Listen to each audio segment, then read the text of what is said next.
Good morning, viewers and listeners. Welcome to the Level Set. I am Attorney Larry Fields, and I've been joined this morning by Dr. Charles Alexander and the Mike Jones. And we're going to get directly to it this morning. We want to speak a little bit about a couple of topics. We're going to start with the DNC convention, and we're going to go directly to our political guru and expert, Mike Jones, as we look at the DNC convention and all of its pageantry last week. If you could give individuals an overview of what the convention's purpose is and your takeaways from what happened this past week in Chicago. Okay, good morning, my brothers. Good morning. First of all, in the United States, party conventions, and probably in other Western democracies too, have a reasonable facsimile of these, are basically designed to nominate a candidate for the top office in the country. In the United States, it's the president of the United States. So this has been going on easily a couple hundred years. And obviously they've expanded. They used to be rather modest affairs. And in fact, the person nominated never came to the convention. You know, they had a convention and then they go to his house to tell him that you're our candidate for president, and they might give a speech on their front porch. So I mean, there wasn't no television, wasn't no social media. It, being nominated for president wasn't a thing.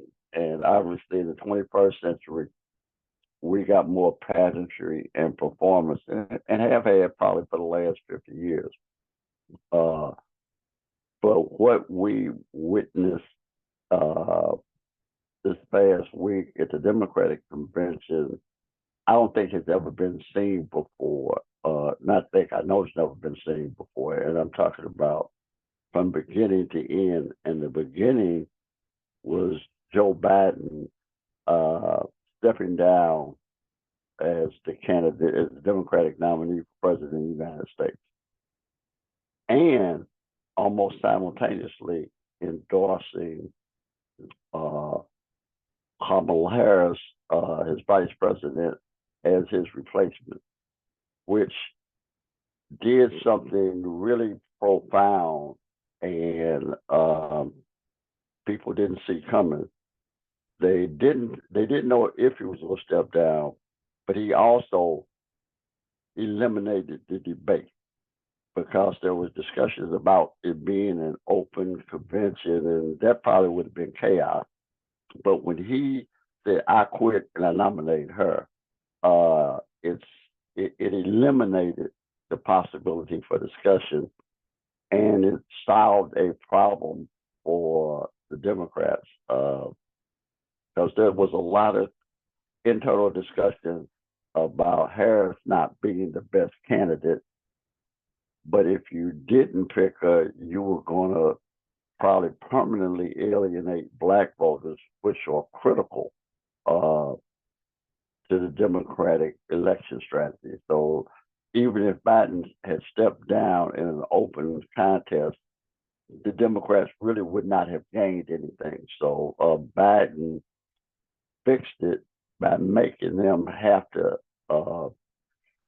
accept Harris and adopt Harris. And she took it to another level with her performance. And then the execution of her team integrated into Biden's team for the last 5 weeks. And the one thing I don't think anybody could have seen coming, or predicted rather, is the country's response to her. And I put it akin to the country's response to the murder of George Floyd. Nobody would have thought we would have had national demonstrations, multiracial, multi-ethnic demonstrations all across the country at the same time on a sustained basis during that period of time. And this literally was the same thing. It was 5 weeks from the time Biden stepped down, and she gave her acceptance speech. And literally, it was all pitch perfect, almost like in a movie, where you got a script and say, let's shoot it again. So he really kind of galvanized the Democratic base and reset the whole tone of how Democrats normally uh, do politics, which is kind of Ivy League, upper middle class soft. And I think I mentioned last week that what I like about her is uh, what we say in the gym about you never be a champion if you ain't got no dog in you. She got more than enough dog in her to do that. So this will be a tougher, more focused campaign. And if I had to, and I did think of what would be my sports metaphor for this, over the last 5 weeks, we have not witnessed just a no hitter. What you've seen is a perfect game. This literally could not have gone any better from start to finish. And this is the halftime break. And then you start up, try to close the game out. The one thing that I kind of think out of all of this, time is on her side. I don't know if you could sustain this for a year. Matter of fact, I know you couldn't sustain it for a year. There'd be setbacks and all that kind of stuff. But this is 70 days, man. You can do damn near do anything for 70 days if you will organize, especially when your opponent didn't see this one coming. I mean, if we think about it as a military campaign, his army is in the wrong place, organized for the wrong enemy, and all of a sudden you're over here and you're cutting in his flank.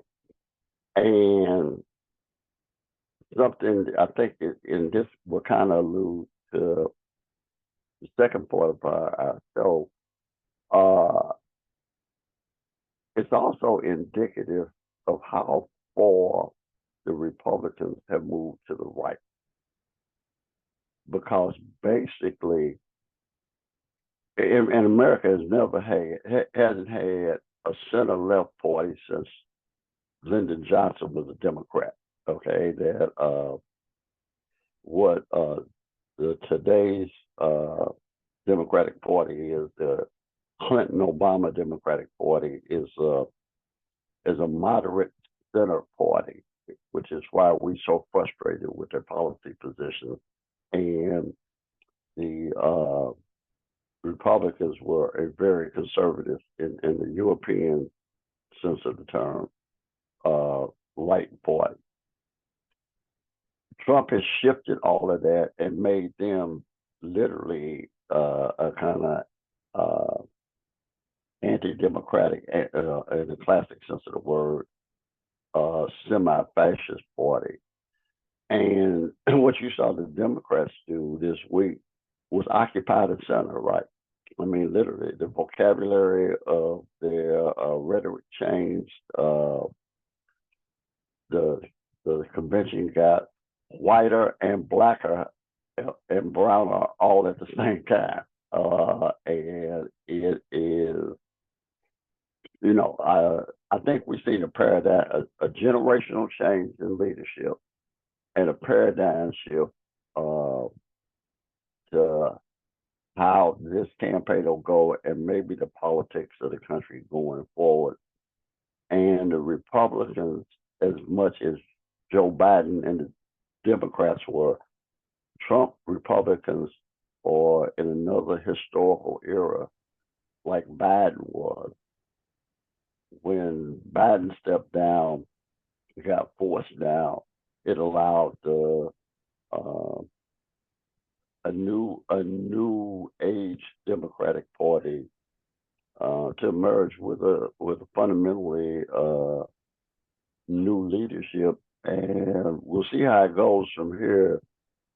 But they have really put themselves in a position to not only, in my opinion, not only beat Trump, but also rout the Republicans and take both houses of Congress. And I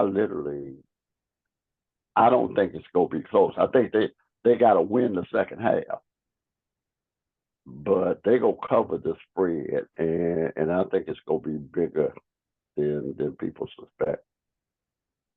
Dr. Alexander, thank you, Mike. Dr. Alexander, from a substantive standpoint and a community orientation standpoint, did you see what you needed to see at the convention? You're muted, Doc. I said, I suppose so. Sorry about that. Good morning, gentlemen, and to the people. I would say the only thing I really didn't see, I'm gonna start there, is Don't say Beyonce. Please don't say Beyonce. And Pat. that was the joke of, oh, wait a minute. That was the joke of the year. I told him not to say Beyonce. Go ahead. But just so we know, she actually was on the runner show, so there was an intention for her to be there. Of course, I don't know what happened, but she was in the runner show, so I got that from good sources. But I thought it appropriate that there be more substantive attention given to this moment in the context of it being the 60th anniversary of Freedom Summer. And that, 60 years ago Thursday night. So 60 years, what's that? The 22nd? So 60 years 60 years ago on the 22nd, Fannie Lou Hamer was fighting for the Mississippi Democratic Party to be the Mississippi Democratic Freedom Party to be seated. And then 60 years later, where we have a sister accepting a nomination for the presidency. And ask you this, Doc. Let me ask you this right on that question. Are we not grateful enough for the advances that we've made? I would agree that we are not. Okay. And that kind of goes. Go ahead, Mike Jones. Yeah, just Larry, I think that's a great question, and the answer is yes and no. we lack an appreciation of how far we've come, given where we started.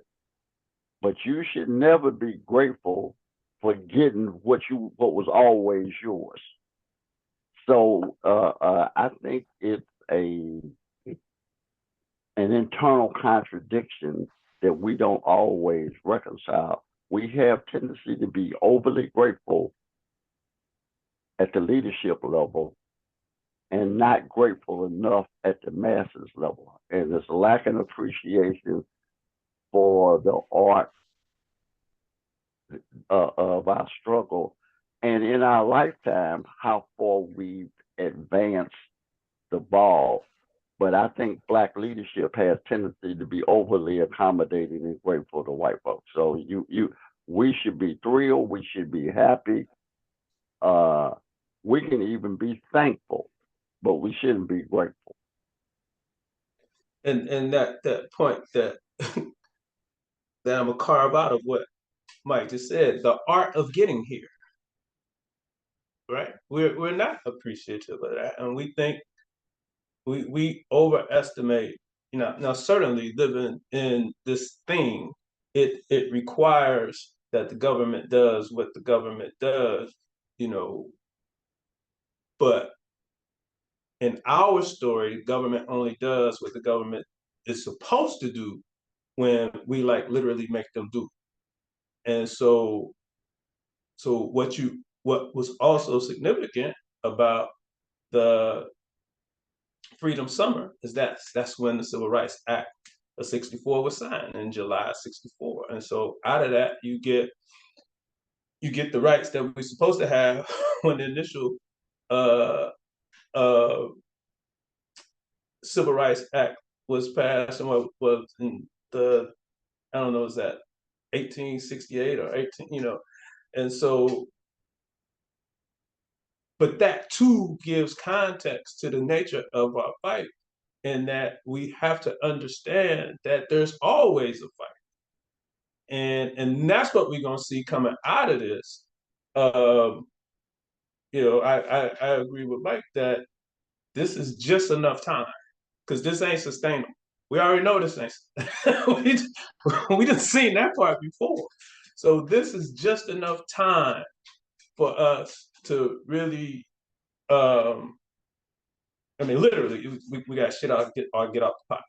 That all those things we've been saying, well, they don't see us. It don't get no better than this, really. I mean, we had, so we had the announcement, we had all of the rave after the announcement. That rolls into the Olympics, where everything Black is featured in the Olympics nationally and internationally. We have, Internationally. yeah, so we have a DNC that is decidedly, hip hop and R&B, and we had some poetry. We had we had folks from all different, walks of life up there on the piece. And so as I'm sitting there watching it, I'm thinking in my mind, culture, consciousness, and commitment, right? And that's kind of what I came away from the Obama's back-to-back speeches, is that, so we had the cultural piece throughout the DNC. Now certainly it could be debated whether, because this point always merits debate in this system when we're talking about our culture. Relative to the system, are we seeing appreciation or co-option? Right. So that always merits Doc, consideration. let's stay there for a second. It's funny. I finished one of the speeches by Amos Wilson over this past week, and he talked about just how important culture and consciousness is in this particular book, and how it traditionally has been co-opted, and culture is the thing that is used to inculcate what the popular masses wants to the spirits that they want to program into the individuals that are subject to it. So, along those lines, what was your takeaway with the way the culture was depicted and the way the culture was, they were attempting to insert a theme into the individuals, into the masses based off that culture? Well, again, like, I know why they did. So clearly it's a co-option. That's easy. And so so that's that part's easy. But I know why he did it. And we just gotta understand the why. And so part of the problem with being in this, democratic party world is that it's a big top type of thing. And so everything is in there, right? So we, like, one, kind of back to our understanding and appreciation about how we got here and what the fight looks like. So we are vulnerable to the same kind of insular and isolative politics that we've, domestically, as we are, nationally. So we don't have we don't have no allies because we do United States stuff and we root for the United States. And then within the DNC, you know, we don't know what allies look like. And so we fight circular conversations or circular arguments about how the LGBT community is getting all this stuff and we ain't getting nothing, when in reality all they doing is running our plays. But if you don't know your plays, you don't recognize it when they run them. And so we think that, you know, so if we go back to Barack Obama, what he did was cool, but why he give marriage rights? Marriage is a state issue, kind of, first of all. Second of all, whatever things that they've utilized to get whatever it is they think they need to have, it's predicated on the 14th Amendment and the Civil Rights Act, you know, probably the Loving case in 67. We already fought them battles, right?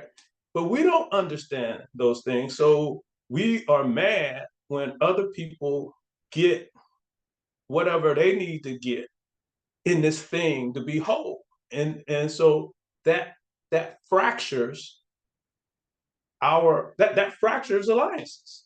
And that's what makes us vulnerable to Republican stuff, right? Because we'll be like, well, I can't do the Democratic Party because I ain't for abortion, and I ain't for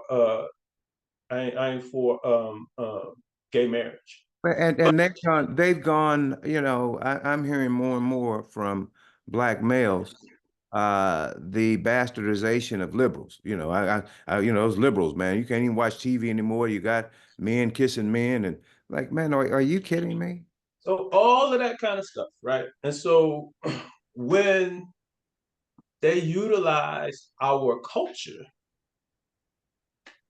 that our culture cannot be separated. Like we can't argue now that there's some substantial difference between our culture and what is referred to as pop culture. That's a hard argument to kind of justify at this point.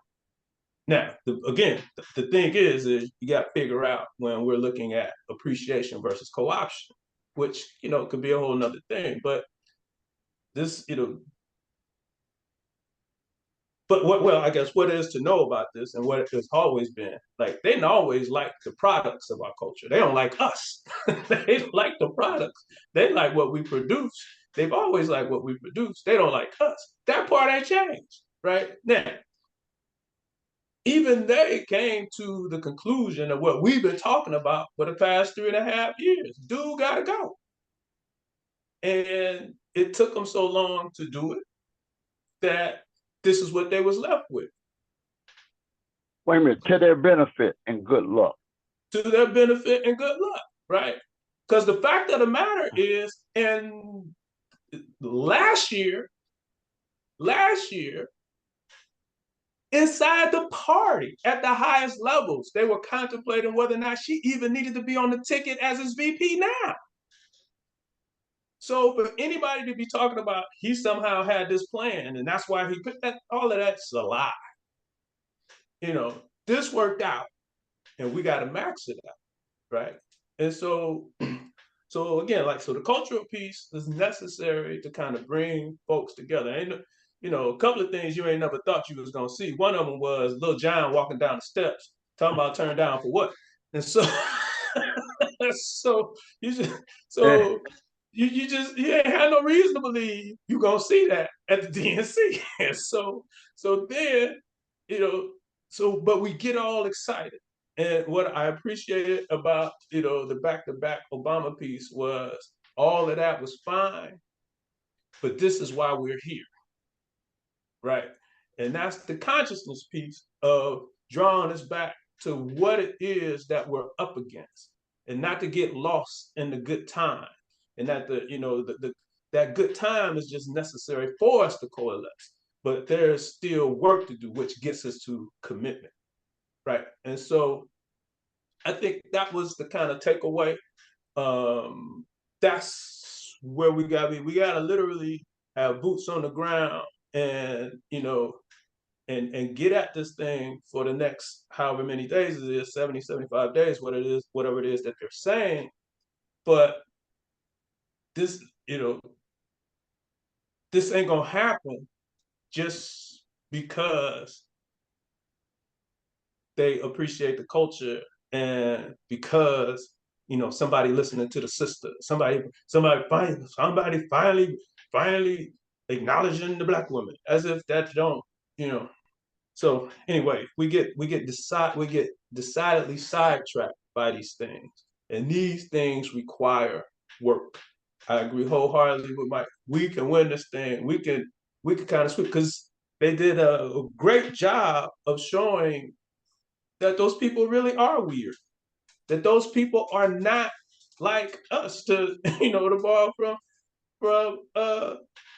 Kendrick. It's like they that they made them look so out of touch, right?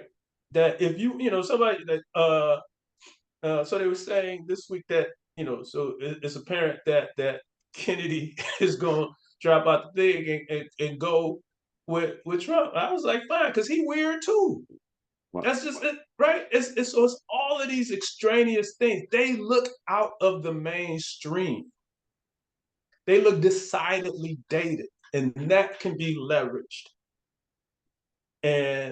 But what we can't do, and I believe Michelle Obama said, is like, you can't underestimate them jokers, y'all. And so we got to take this thing serious, and we got to go fight the fight. Mike, So, Mike, let me ask yeah, you this, and I don't want you to lose your point.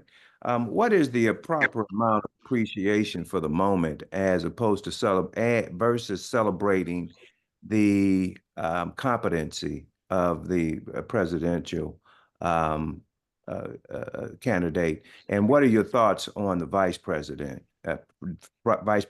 candidate? first of all, I'll start with the vice presidential candidate.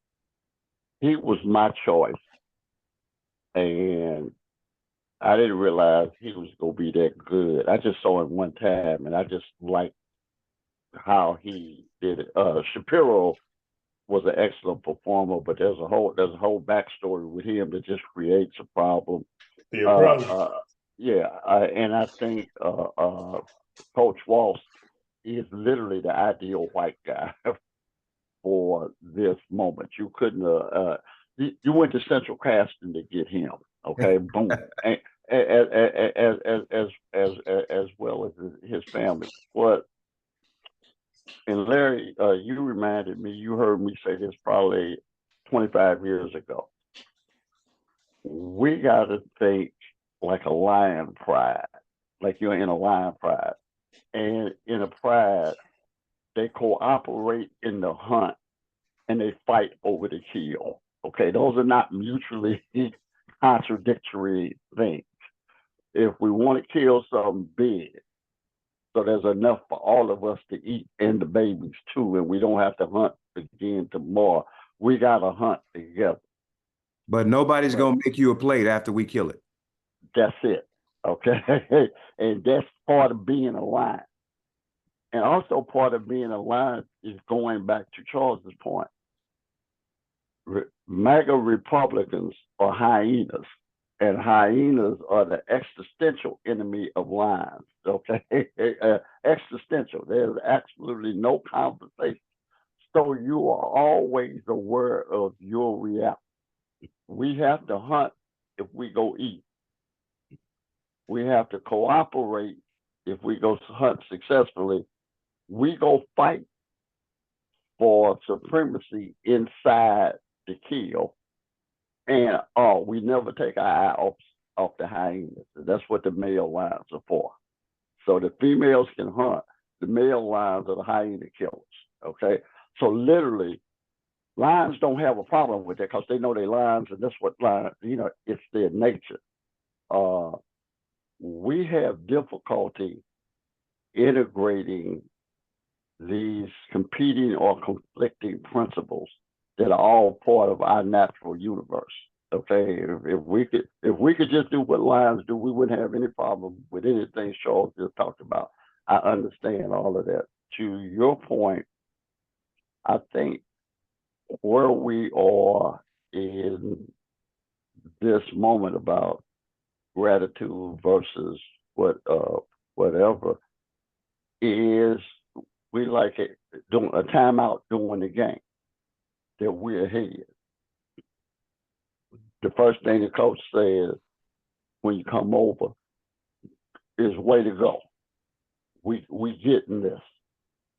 Then the next thing he says is, but okay, let's not forget. We still the game ain't over. We still ain't won, and we can't win till the game is over. So we got to keep playing, and you got to keep doing what you're doing, and you got to stay as relentless as you can. And if you smell blood, that's when you move. I need you to move in for the kill now. And literally, that's what I would be saying. And I would imagine that's what Coach Walls is saying in the locker room, in that DNC locker room. We're in a position to put them away, but they ain't going to put themselves away. We got to figure out, we got to take what we've done and take it up one more notch. You know, if this is college basketball, I need 20 minutes from you. I need the next 20 minutes for you to give me everything you got. I need stuff that you didn't know you had that I know is there. So one of the things I think we need to realize is, and I think Charles referenced it, Larry, could have been you. Dick Gregory said something a long time ago. He said when people complain about how poorly we use the English language, they really shouldn't blame us because we didn't speak English when we came here. And if we speak bad English, it's because we learned English from bad talking white folks. Mm-hmm. Black male culture is a function of white male culture. And white male culture in America is kind of messed up. So so you shouldn't be surprised that there's a black extension of that. You know, white boys on the 1 and the 3. We are always gonna be on the 2 and the 4, but our stuff can be just as messed up as theirs, even if it's got more rhythm. So and I'll stay with and I'll stay with my lion metaphor.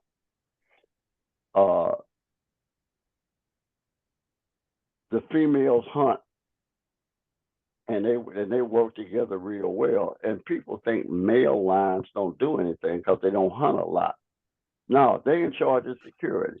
Okay, the reason females got the roam of the place and they can hunt at their leisure is because males make sure they protect the territory.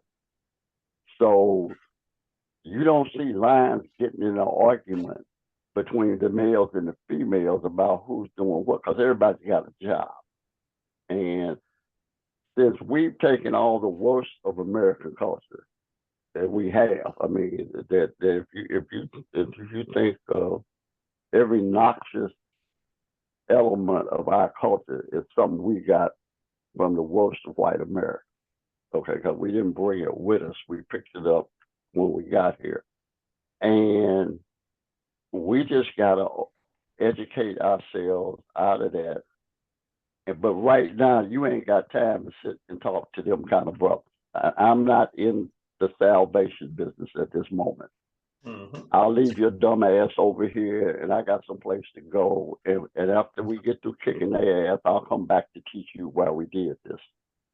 But right now, I'm not stopping to teach.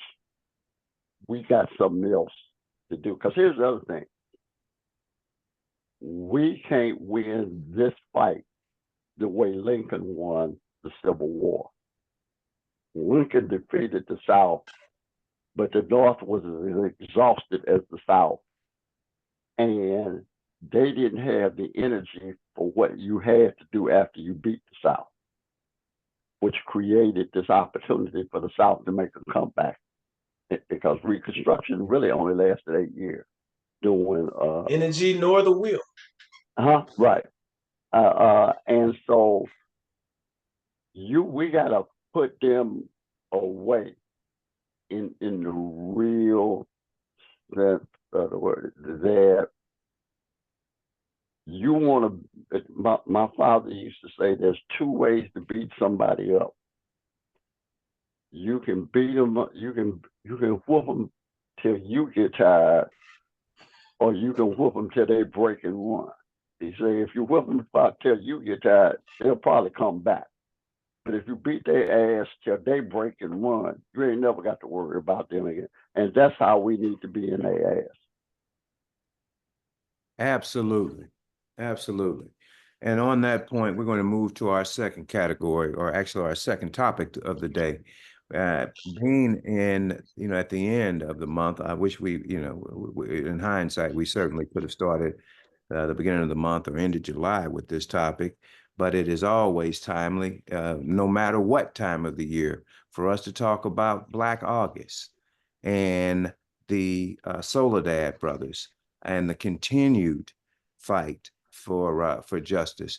I am at this crossroad where I'm optimistic coming off of the convention, but even while watching the Olympics, I still cringe when I see USA plastered across the chest of some of our people, because it still, in some instances, rings of injustice. You might as well put, old man Potterman's plantation across the chest in some instances to me. But because we have continued work to do, and the masses of our people continue to suffer. But Dr. Alexander, open us up with respect to Black August and our ancestors that paved the way for us to celebrate this month, or actually commemorate this month. All right. Okay. It is far from a celebration. So Black August started in the early 70s. It kind of started at in the context of the awakenings that were occurring in the prison systems with regard to the treatment of of the brothers, but really all of the folks in the prison systems. You had Attica in New York, and and you had places like Soledad on the West Coast, and certainly those were places in between and places in the South. And those brothers were saying, kind of like what whether or not I am here on real or trumped or imagined charges, I do deserve a certain level of decency in my accommodations and the resources and things that I have access to. And so you had this prison movement, really seeking, rights. So it was like, the civil rights. So in the prisons, you had this combination of the civil rights and Black Power movements kind of coming together, amongst these brothers across the country. And so one of the more high profile persons in this space was George Jackson. And George Jackson was murdered during a rebellion at Soledad, and I think it's August 21st, I believe, 1971. And he had he was one of the great thought leaders of the time in terms of people speaking in that space. And he himself, he was, like a lot of people talk about, he got this, he got a crazy sentence. His sentence for stealing $71, or allegedly stealing $71, he had a sentence of 1 year to life. Right. That was his sentence. An indiscriminate sentence with no definition. And at the time that he was accused of killing a guard, I think he'd already done 10 years on this sentence. And yeah, he was right. So he's in for the foolishness, for and that then all foolishness other kind of stuff came occurred from while he was in. while Right. he's in. And then Right. on top of that, he was, there's a lot of evidence that show that he was, yeah, he was not guilty of that crime, but a public defender talked him into taking a plea based on petty crimes that he had prior to that one, and assured him that he would have a light sentence. And this man gets from one, I believe it was to 1 to 70 years. And One, and also, I mean, again, reading his book, he's very clear that he was that dude. It wasn't all petty crime that he was involved in. He's a criminal. And he but acknowledged such. But his point was he that hadn't been convicted of those crimes. It was, based on the record that the public defender had in front of him. all He I'm saying is that he was that guy. But his point was, I'm that guy because of this place. and exactly. And so, so to to have a system predicated on capitalism and then have a class of people with no capital is criminal. That was his point. And so whatever it is I am, and this kind of coincides with what Mike was saying in terms of how we end up internalizing the worst of white males. That he's kind of speaking that's kind of fundamental to his point, to George Jackson's point. And so anyway, he gets assassinated while he's there, and in large measure, Black August is born, to acknowledge and commemorate him, and then it grows to him and those other freedom fighters, and that literally political prisoners and things of that sort. And so it's kind of probably definitively an underground movement for most of underground, meaning kind of contained within the prison systems, and then those entities that had reach, outside, or those outside entities that were connected to what was going on in the prisons. And then it's my understanding, I had to do a little more research. I don't know quite why this happened, but in 79, early 80s, it started to, get, kind of, relatively more popular attention. And, and so even now, in the conscious, what we can refer to as conscious community, or the liberation community, you often hear folks, talking about Black August, but like that would be different than them folks who was just here for the DNC, right? So they're not on that. Go ahead, Mike Jones. Yeah, Charles, that was a great comment for me, because this is where I wanted to start my comment. The DNC that we just talked about and Black August, the commemoration of a more revolutionary based struggle. I forgot who said it, but it's the intelligence is the mark of intelligence is the ability to hold to consider two contradictory ideas at the same time. Okay. And we struggle with that.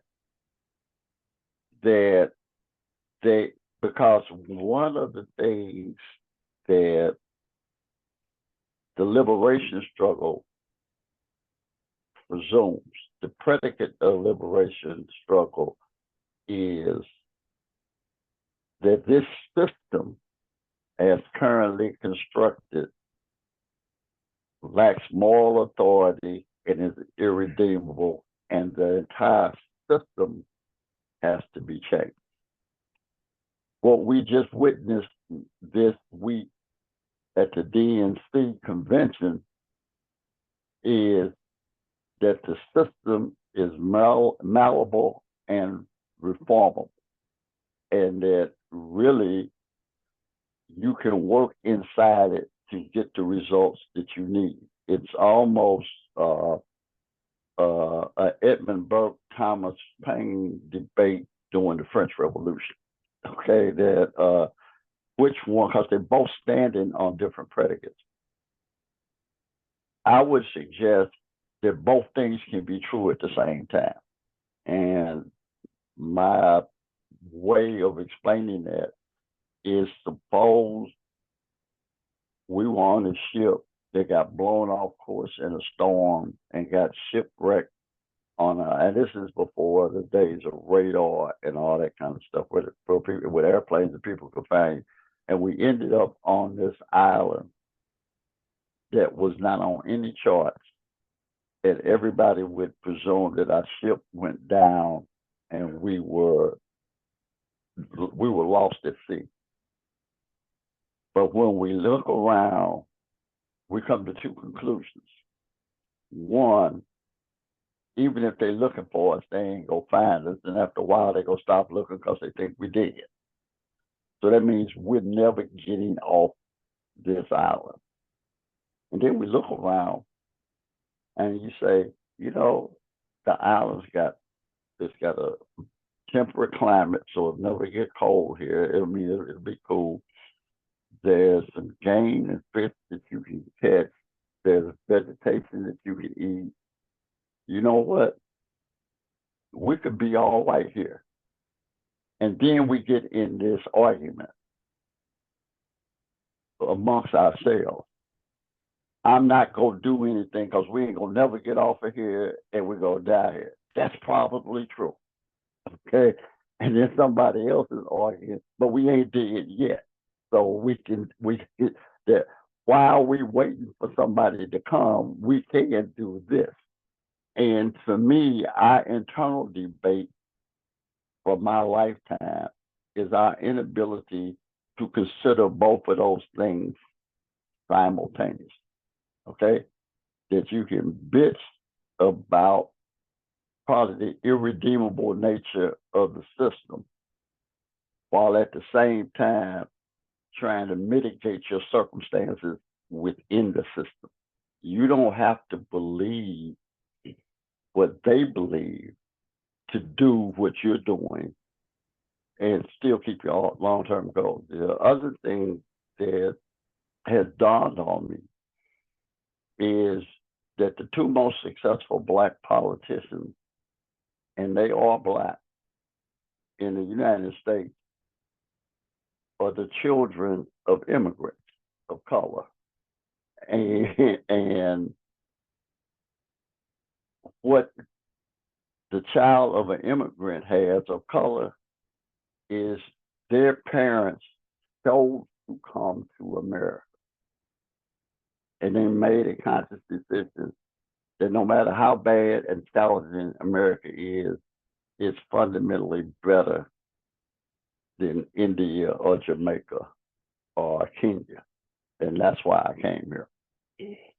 And because of that, Barack Obama and Kamala Harris don't have in their DNA the burden of reconciling coming here in chains and being oppressed for 250 years of slavery and then another 100 years of Jim Crow. So Larry, how do you feel about looking at the Olympics? The same way I feel about it. Okay. I don't get chills and all this is us. And we're not even part of the DSEG generation. So there's a whole generation and a half after us who've experienced a different America. I'm not saying better America, just a little different. And so we don't spend enough time thinking about our journey and how our journey has evolved. And that's why I keep talking about what's our theory of the case now. But to me, it's no accident that it's Barack Obama and Kamala Harris and not Larry Fields. Because Larry, you can't reconcile. I did a column once on what Rudolph Giuliani said about Barack Obama, that he don't love America. And I said, Giuliani is wrong about, he doesn't love America the way, quote, we love America. He's talking about white folks like him. And my column said, you're wrong about Barack Obama, but you're right as hell about Mike Jones, okay? And to be president of the United States, to lead the tribe, you got to love the whole tribe. I can't love the whole tribe. I mean, there's a spot there that you know, I would never be that good a Christian to have that much forgiveness and embrace that. I just can't do it. But somebody after me, you know, and I'll close with this. There's a reason the children of Israel spent 40 years in the desert. It probably only takes about a couple of weeks to walk from Egypt to Palestine, even if you're walking, and it's a lot of y'all.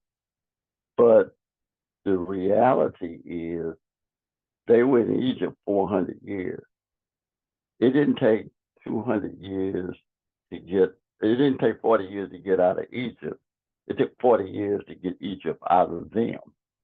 So you needed to have produced a generation or two that didn't have that slave experience before they could go into a promised land, metaphorically, and build something new. And that's why God tapped Moses and said, hey, man, you got to stay back here with me, because you didn't spend too much time with Pharaoh, too. Okay, I thank you for getting them here. But what they got to build, they can't build thinking about Pharaoh, okay? And they don't know nothing about him now. They just been lost out here, and they got a chance to create a new middle image of who they are. I'm still stuck with the one in the past, and go keep it too, okay? I mean, I don't even want to give it up, okay? It is. I don't repent it. I don't. People say if we was in therapy, somebody say, you got to get over it. I say, I ain't gonna never get over it. I can come and talk to you every week and pay you money. But I'm hanging on to this, because hanging on to this is why I can overcome them. You asking me to let go of what made it possible for me to get here. So yeah. What sustains you? Yeah. So the point is, a little hate goes a long way, okay? When mixed with some other stuff. And so that's the complexity of this. And Larry, when you talked about putting the liberation, Black August with the DNC, I thought it was a perfect juxtaposition of what our collective historical circumstances has been in America. And I want to add another layer to that, as we that you brought up as well. I think a big part of that, and we've been joined by Kwame, Jerryl, Christmas here in the second hour. Welcome, brother. Glad to see you. We are talking about Black August and the DNC. So feel free to opine at your convenience on either of those subjects. But seeing that we've celebrated the Honorable Marcus Garvey this month as well, And Mike, the scenario you raised was a scenario in which Marcus Garvey stated that we should be pushing for at all times: self-reliance, the ability to build our own, a nation inside of a nation. How different would things look if, in fact, we were at that point? And so if we were at that point, what would be our approach to the DNC convention, to the Democratic National Party, and what would be our approach to our brothers that are political prisoners here? So Well, yeah, my answer to that is I don't know, because we would be those people and not the people not that these. we are, Mhm. not these people, right? So that's a hypothetical that truly is beyond. Yeah, I can make something up, but I ain't got a clue. Well, should we be looking at things through a lens that best gives us self-sufficiency? Well, Um, there, here's my point in that at this point in life, at my age, that's gonna be the view I think that you and I will always share based on our experience of how we come to this moment, the road that we took to come to this moment. If you're 40 years old, 25, 15, that's not the America that you incubated in. Let's just take somebody 20 years old. In your lifetime, bad as Trump has been, but in your lifetime, the idea of a black president is not revolutionary thought. You were born or a child when Barack Obama got elected.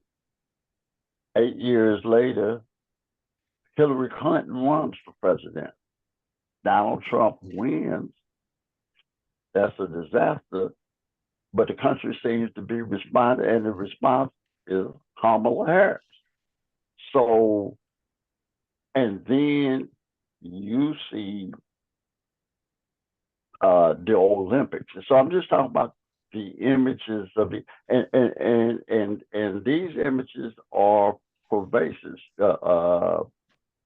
I remember when Michael Jordan became this marketing cultural icon, and I remember thinking, I thought I would never see the day when a 6'6", dark-skinned, bald-headed brother from North Carolina would be a cultural icon, and little white kids would have a poster of him in their room, life-size poster in their room, singing "I Want to Be Like Mike," and their parents was okay with that. That's some kind of change. I'm not even gonna call it improvement. I'm just saying, if you're analyzing, Charles, you're the academic. If you are analyzing, if we were anthropologists analyzing this time and we discovered it, we would be saying something different happened in here that produces something else. It's like going from Neanderthals to Homo erectus, going from Homo erectus to Neanderthals to Homo sapiens. All of them kind of look alike. They walk upright. They do a lot of the same stuff. But there's some evolutionary involvement that makes Homo sapiens different and more evolved than Homo erectus, even though for the non-anthropologists, if you stood them up and put them together, you wouldn't see the difference. Biggest differences in language, that the larynx has shifted by you get the Homo sapiens, and they have the ability for speech. And speech is a foundational element of how human beings can be socially organized. Because if we couldn't talk, we'd be like the rest of the mammals on the planet. We live in small groups moving around where we could run and signal to each other about what we're going to do, because that's the way we used to do it.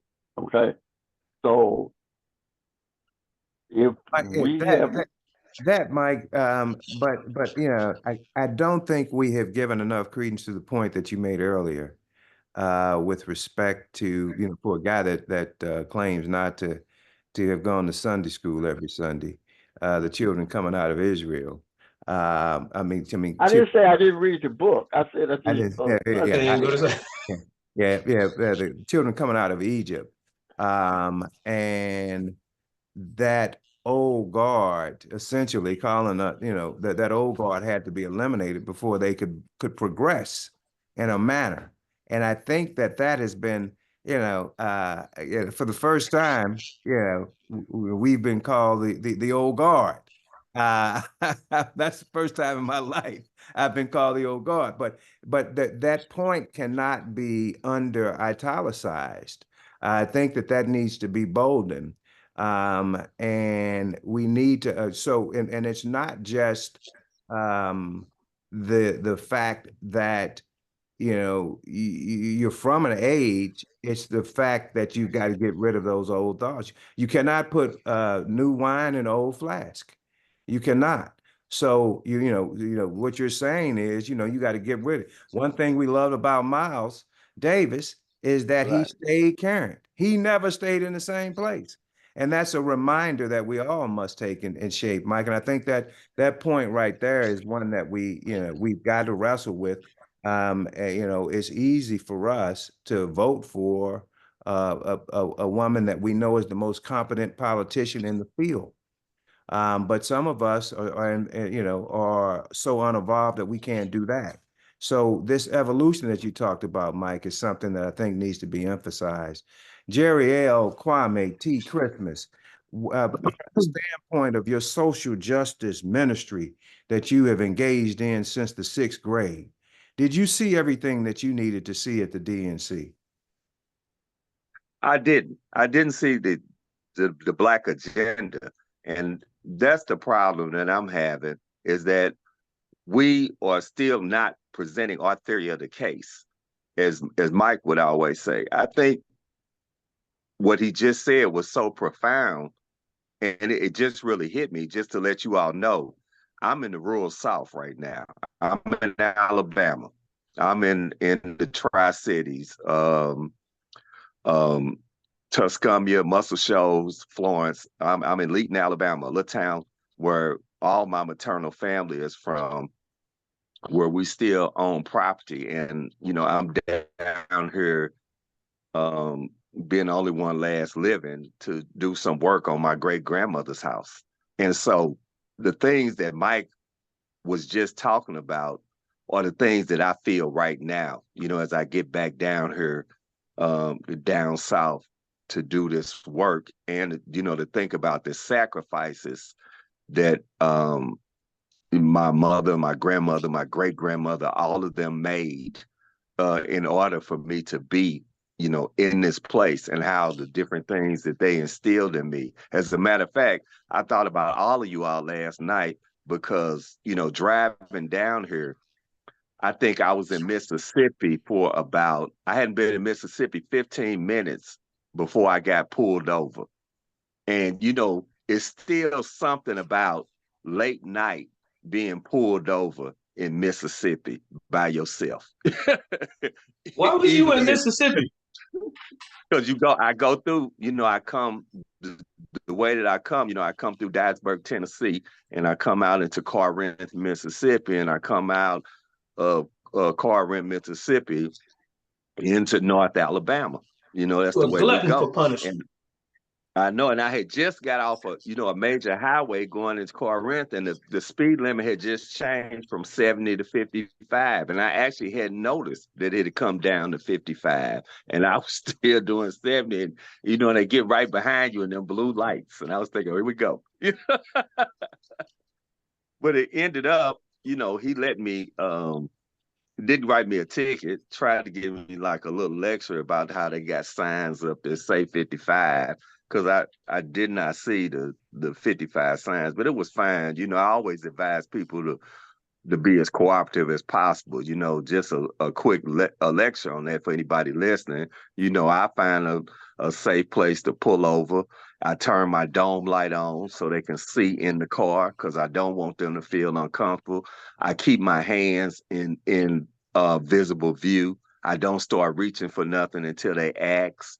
These are things that I tell people to do all the time, and I do the same thing. But it still makes you feel a certain kind of way, and you still know that you are in the South because it's just a different flavor down here. That's just the bottom line. And that comes from what Mike was saying earlier about, I still have that hate in me, and I need that hate in me because it's that hate in me that powers me. And I think he was just right on point with that. And these generations, my children, they don't have that same feeling. And the ones even younger than them, they don't have that same feeling. And to me, I feel like that's what's missing. I do also understand and need to think about what he said about we need to be moved on so they can progress.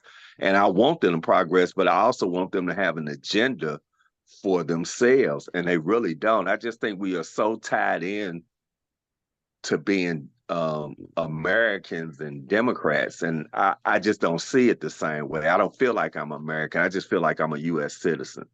I don't feel it the same way. And But again, our agenda has never changed. That's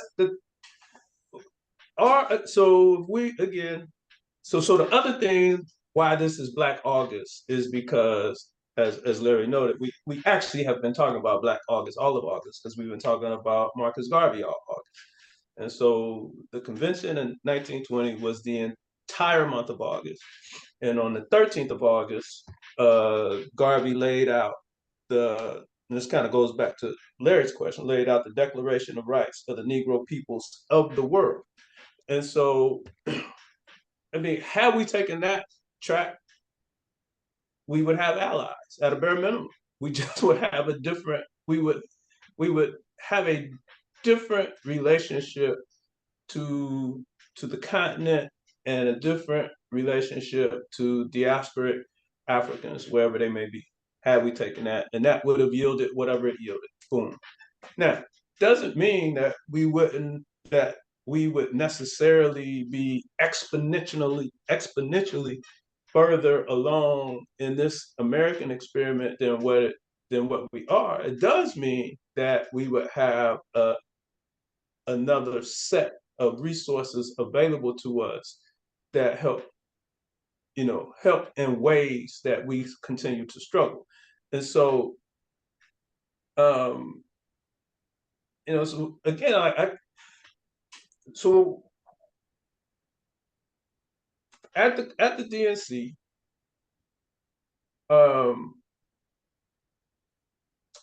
I think it was the time to kind of coalesce around getting her in.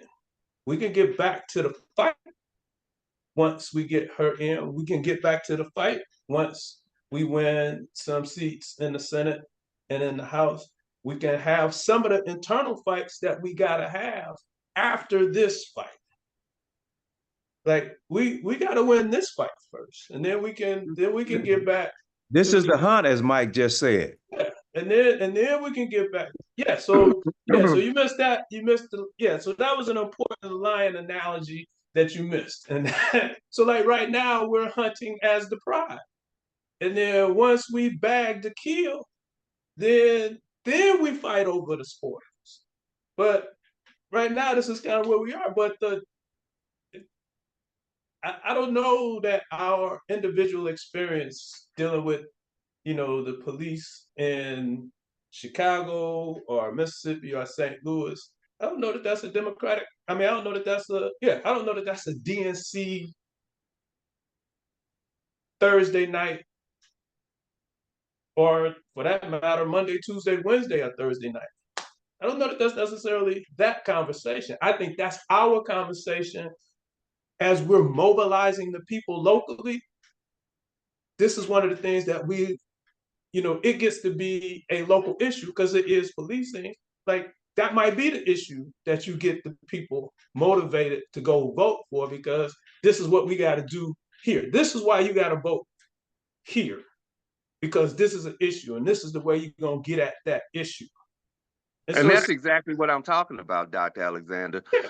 If I you think ever that's been where I out said, here trying to mobilize people and get them to the polls, which needs to be done, and in Missouri and in St. Louis in particular, we have been having a significant problem with mobilization. And so those are some of the issues that you already need to be raising in order to mobilize the people. I understand the hunting with the pride and getting past this point here, but I'm just looking down the road, and I'm looking at, as we move forward, as we were moving forward, we did not present well at the DNC. I didn't think. I'm talking about Missouri, just as a whole. The Democratic Party, in Missouri, especially in the St. Louis metropolitan area right now, is very weak and very unorganized, and we have a lot of African Americans involved in that, and they're just not doing a good job with mobilizing our people and getting our people engaged. We saw part of that with the loss of Cori Bush in her election. Part of the loss for Cori Bush in her election was not just the Jewish money that came in. A lot of it had to do with her lack of contact with her district, losing contact with her district, not having regular contact with her district, going back to using some of the principles that Bill Clay used when he first attained that district, with coming back and meeting with that district on a regular basis and organizing around that. Many of the wards in St. Louis and organization that happens in our area is still happening the way that it happened in, I would say, probably maybe the late 70s. They are not being exposed to new technology. They're not But is being that a exposed to DNC issue, or is that a Cori Bush and the state of Missouri Democratic Party issue? It's all of it. It's all of that, because But the it's not a DNC, Thursday night issue. it's not a Thursday. It's not a Thursday night issue, but the DNC does have to be concerned about if you want to win, because this is still going to be a close election.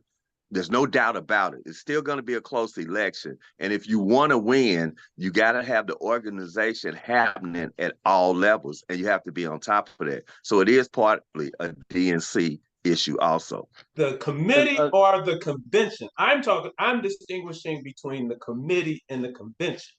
I'm saying that's not. I can understand what you say. It's not a convention issue. You're right. The convention issue is the pep rally to get us all on the same page so we can get her nominated.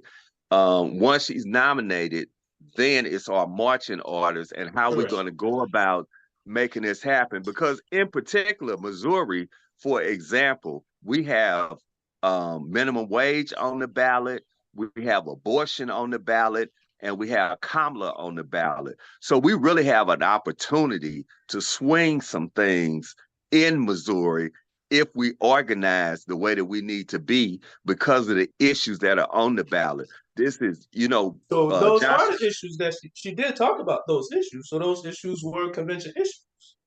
Those were convention issues without a doubt. Yes. And they really resonate in Missouri, which has been heavily Republican dominated, where, we have a challenge where we possibly could flip a Senate seat because these issues are on the ballot. This is Lucas Kunce, who's running against Josh Hawley.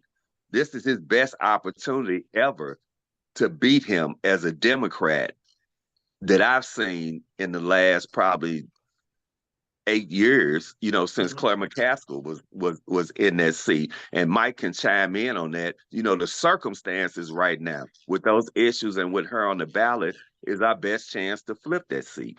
And I don't feel like we organized enough to get it done right now. I think, first of all, Jerryl, I agree with you that I would even consider, as crazy as this goes down, because of those issues on the ballot, I even think Missouri is in play, and Republicans are going to have to come back to defend Missouri. like you're probably gonna have to And I'm defend glad you said Florida. that because I was getting ready to say I think Missouri could be in play. Like Right. if we could get Kamala to come to Missouri, I think we could actually move Missouri in play. But I don't know if she would come and so I just don't know. But I'm glad you said that. Now go Right. ahead. I didn't mean to. Yeah, and just like I think, believe it or not, Florida's going to be in play, particularly because of the abortion issue and Ron Santos is who he is. But the thing that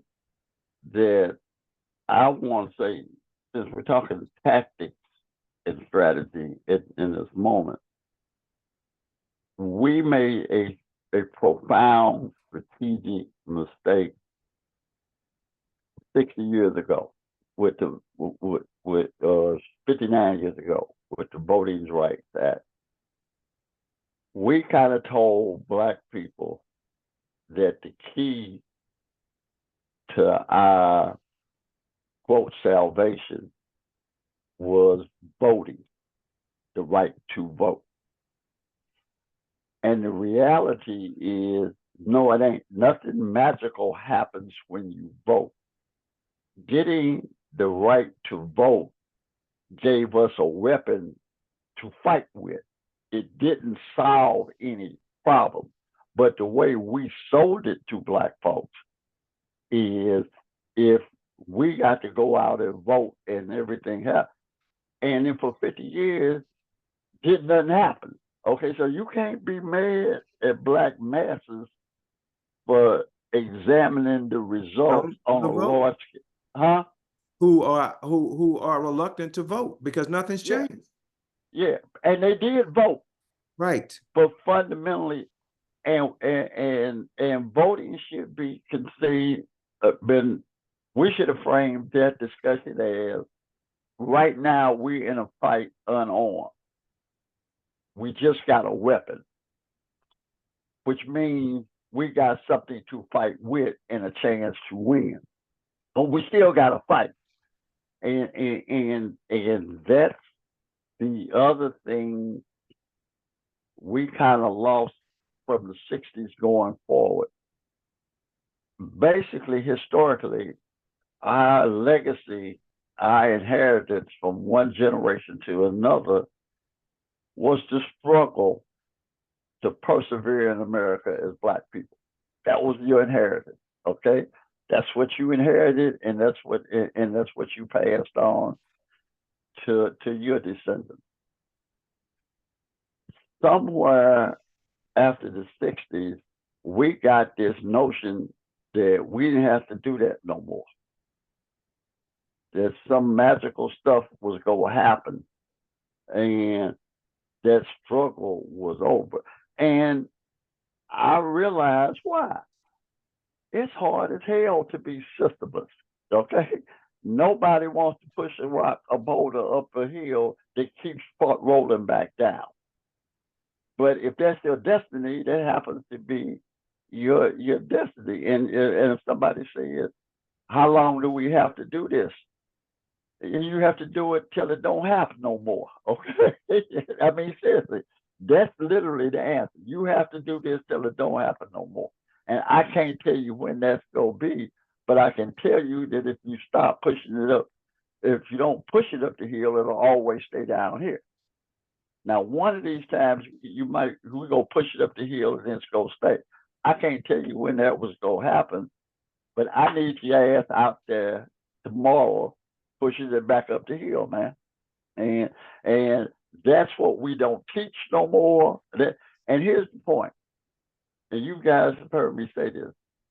Oppressed people win when they resist, not when they overcome. The civil rights anthem was, we shall overcome, not we have overcome, okay? I know deep in my heart, one day I believe we shall overcome, okay? So the essence of the thing is this is an existential struggle that this is our, everybody in life gets a burden. All people get something. For whatever reason, this is the one that we caught, okay? If I could have dealt the cards, I'd have dealt us another hand. But I didn't. You didn't. These are the ones, and you got to play the hand you dealt. You can't even bitch about the hand you dealt. You can bitch about it if you want to, but these are gonna be the cards you're gonna have to play. It reminds me of a conversation I had with my oldest, though, Mike, as you talk about what we, Sister Biss and what we're dealing with and the other generations. I had a conversation with my youngest years ago, telling her, I was being, I think I was being fleeced again. My kids pimped me. I said, well, when I was your age, I had to do this, I had to do that, I had to do this, I had to do this. She looked at me straight in the eye and told me, you shouldn't have had to work that hard. That justice, you shouldn't have had to work that hard. And reached for the keys and kept on pushing. But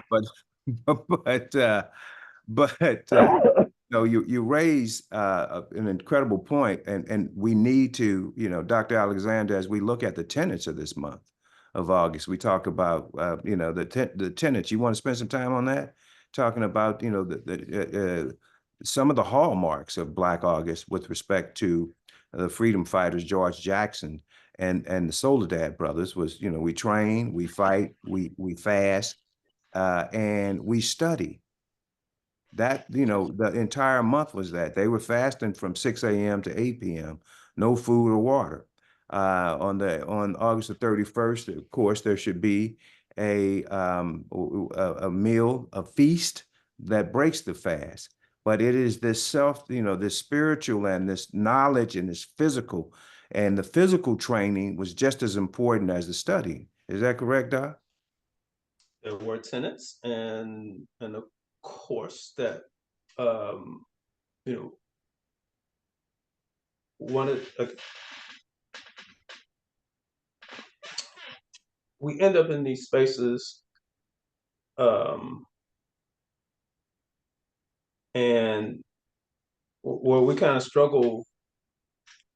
Like when you get to the tenets, that's where we kind of struggle.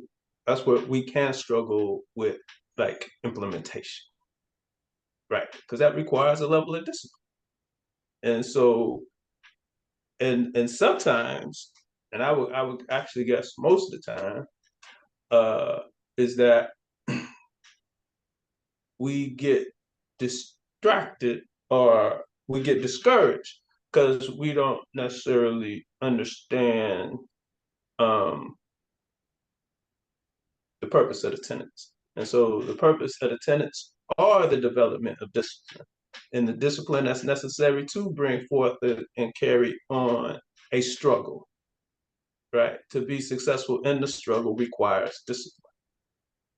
And so, our, again, like this place that we have inherited, this United States experiment, it markets, it consistently markets a lack of discipline. Most I would venture to guess that most kind of marketing campaigns somehow communicate, do whatever you want to do, right? And so, and that flies in the way, that flies in the face of what's necessary for us to fight our fights. And so, yes, those tenets were in place, just like there are tenets in place for Kwanzaa, just like there were tenets in place for Black history, all of these things. So what I can say, like the best thing about Black August is they ain't been co-opted, right? The rest of these things have been co-opted, and you never even get to, what is supposed to happen and why it's supposed to happen. I'm not quite sure even why we need a Black August in order for folks to do what they should be doing anyway, but that's the same with all of these things, right? And so they exist because, those kind of ritualistic and ceremonial spaces are intended to help us to start to internalize tenets and practices that help to move us along. That's why they exist. So I'm being kind of cynical in my statement. I know why they exist, but we kind of struggle with that because we still are vulnerable to the bells and whistles that this society throws forth. But again, when we look at Black authors, what's important that we understand again is that it's about the freedom fighters, and it's about the martyrs. It's about Nat Turner, right?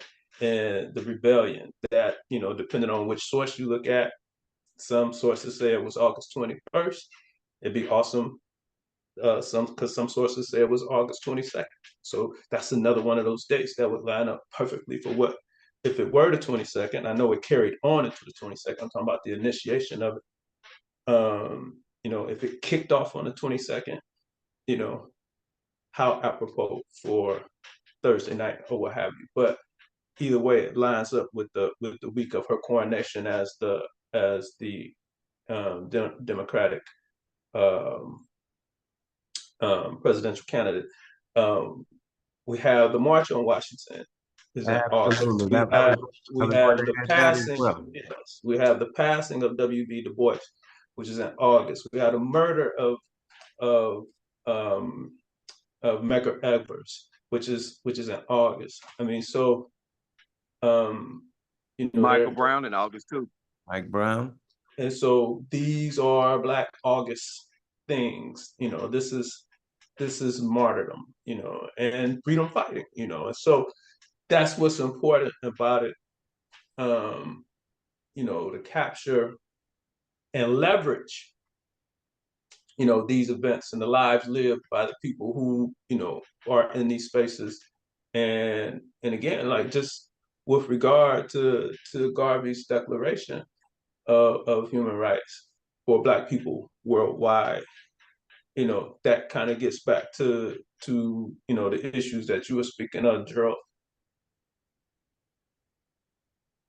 So probably what we don't think enough about is that these things that you raise are literally our existential threats, and we know that they are such because they are like permanent and pervasive. Like police brutality is literally our hyena. That runs across all of this stuff, and so my thought would be it ain't the DNC fault if we ain't keyed to that. If every time a police officer shoots an unarmed Black person, we think it was the first or the last time, shame on us. That ain't a DNC problem to me. That's a fundamental Black person not knowing how the hell we got here problem. And so we got to understand these things. I think it's both, though. I think it's both because we have, the DNC depends tremendously on the Black vote in order for it to be successful. And we have a personal responsibility. I don't disagree with you on that. We have a personal responsibility to collectively be working on these issues. And that's where one of the problem lies. We need to make it an agenda item. My point is just we need to make it. We need to make it. Not only do we need to make it an agenda item, we need to make an agenda. We don't have it. We don't even have an agenda like everybody else. Many people came to the DNC with an agenda. They came to the DNC with an agenda on abortion. They came to the DNC with an agenda on Palestine. They came to the DNC with agendas on minimum wage, on different issues. We did not come none to of those people Black.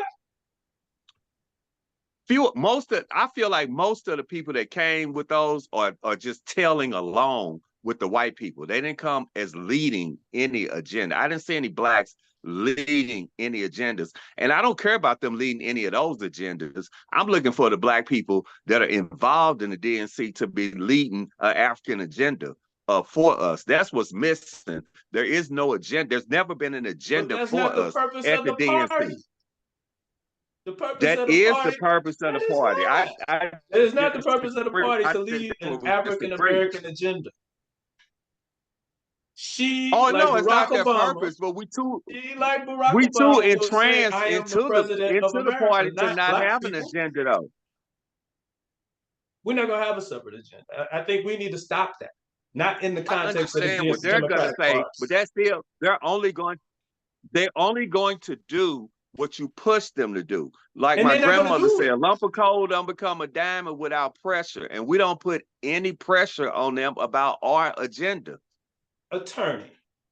And we don't want to be like you started out talking about being disciplined. We don't want to be disciplined like that. People in the DNC are beholden to AIPAC. We've had this conversation. Why are you saying this? It ain't gonna happen. I don't believe this. It ain't gonna happen. It won't happen. If we keep saying it ain't gonna happen, it ain't gonna. But to me, Dr. Alexander, that reminds me. It ain't gonna happen because it ain't gonna happen. But that reminds me of on the plantation when slaves would run and they say, I don't know why you running, you ain't gonna never be free. You understand what I'm saying? I'm never gonna accept this whole idea that something is never gonna happen. That part ain't gonna happen. You don't have to accept it, but that part ain't gonna happen. I don't really understand under what conditions that can happen if Bakari Sellers and Hakeem Jeffries, the president nominee herself, are all in bed with AIPAC. Brother, that's not getting there. Charles, let me. I just thought of something, and I'll take it down a notch. And this is a personal example. I spent 9 years on the State Board of Education, and 3 of those 9 years, I was the vice president of the board. When a transition, we were at a point to make a transition, and I was supposed to ascend to the presidency. Now, this is the State Board of Education in Missouri, which means, you got Republican legislatures and all of that. I caucused with my colleague and said, I don't want to be the president for a couple of reasons. But the biggest reason was the job of the president is to speak for the collective board, to develop a consensus and represent the board. I said, if I'm in a leadership position, I can't speak to a Black agenda. And if the board needs to be pushed in a direction, then I can't want to lead it and then advocate for specific kinds of positions. So I opted not to assume the leadership, but also said I'm not the best as a Black urban Democrat, progressive. I'm not the best matchup for a conservative white Republican legislature. I mean, we'll do a basketball jacket. We got terrible mismatch here. Okay, so the best matchup for us was Charlie Shields from Kansas City, who not only was a great guy, but he had been the majority leader of the Missouri Senate while he was a state senator. So it made way more sense for him to do the job than me. But what also it did was it then allowed me to move out of leadership. And the way I said it was, now I can look for my shot as opposed to having to facilitate everybody else's office. So it's kind of like, no, I don't want to be on the point. I want to be on the wing, because if I'm on the wing, I can shoot it. If I'm running point, I can't dominate the game like that. So part of it is being a little strategic. It's like Bernie Sanders comes to the Democratic convention so he can push certain things, but he don't try to lead the Democratic Party, because to lead the Democratic Party requires a different agenda. to do that job, because that job is different than the job Bernie Sanders has for himself when he showed up. So it's used in our sports metaphor today. You need to understand the game and your role on the team. And then you do your job and other people do their job.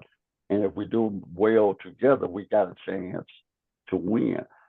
But I then had to write a column in the American to explain to black people why I didn't want to be the president. And that white folks hadn't stopped me from being the president. There wasn't no bullshit like that. It was I made a strategic decision. Strategic decision. Right. And that's how we got that's how Dr. Alexander got his student loans forgiven. Bernie Sanders took that to the got you back, didn't it? Took that to the party. I am proud to say I got my student loans forgiven.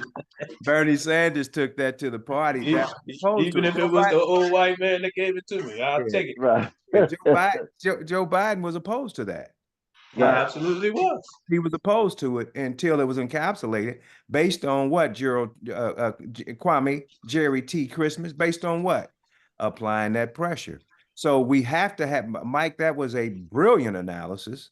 Once again, it was almost Mike Jones-like. It was a brilliant analysis of how the system has to work and why we just can't vote. Why voting is, just like you said, it's only an aspect of the entire process. But one thing I'm finding, and I'd like to get you all's opinion of it. I'm finding the Black community is treated the same way America treats Africa. I'm finding the Korean community is treated the same way America treats Korea. I'm finding the Chinese community is treated the same way America treats China. So our problem is an international issue. We've got an international, because just like America,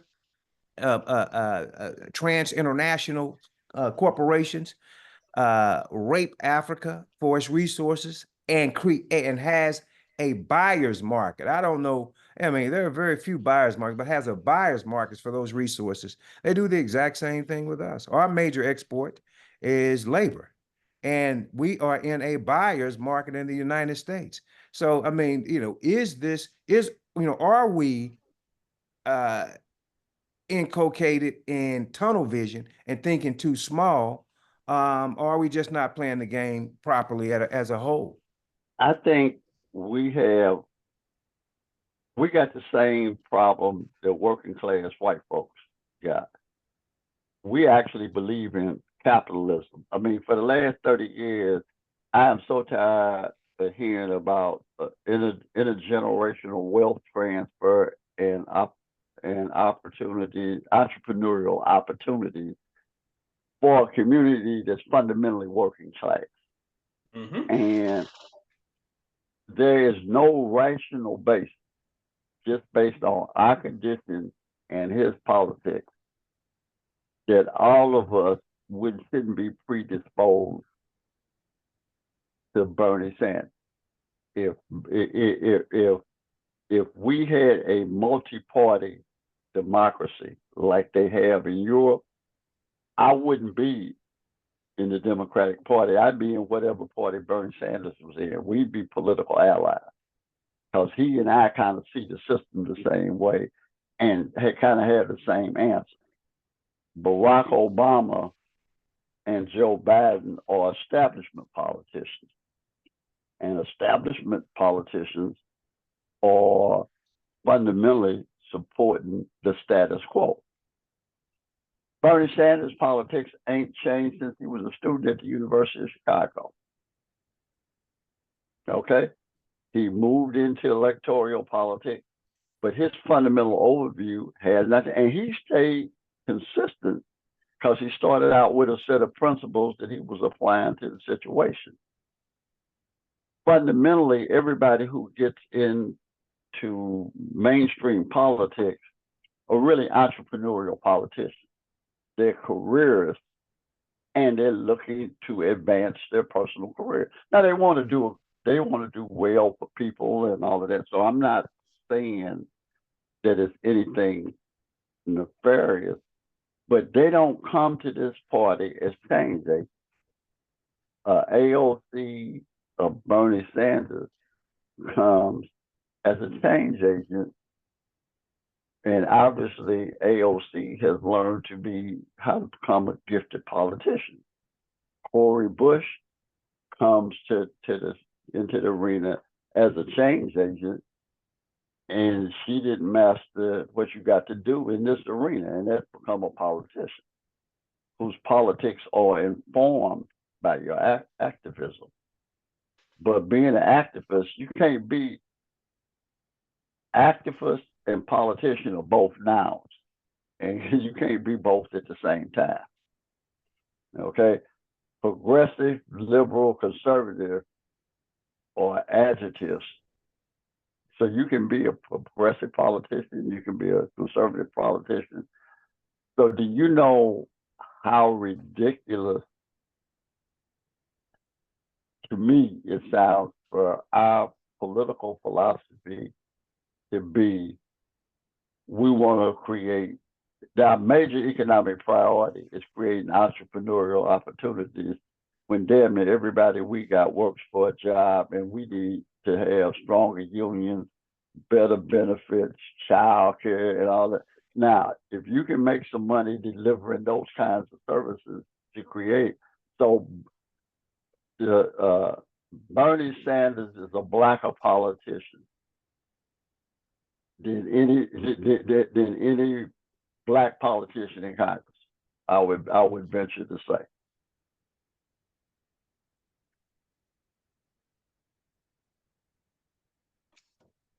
I would venture to agree.